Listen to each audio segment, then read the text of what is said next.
c'est important de réconcilier ces deux mondes aussi parce que là, la question s'adresse à tous les deux. La relève n'est pas forcément là. Je crois que la moyenne d'âge d'un exploitant, c'est 52 ans. Les 2 tiers disent qu'ils n'ont pas de repreneur quand ils s'arrêteront. Oui, c'est vrai, il y a un enjeu très important sur ces questions de génération agricole. C'est-à-dire qu'on a un modèle formidable en France qui est l'exploitation familiale. Pas que ça doit être une zone réservée à ceux qui sont déjà agriculteurs, mais c'est la taille de l'exploitation, c'est-à-dire vous avez un agriculteur près de chez vous, qui peut vous communiquer avec vous, qui est accessible, qui est soit mairie, qui est dans les tissus associatifs, etc.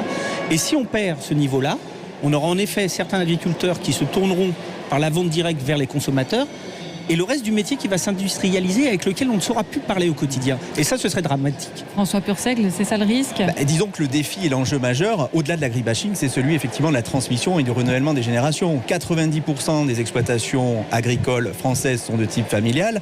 Seuls 20% correspondent au modèle classique, un papa, une maman et un fiston qui va reprendre l'exploitation.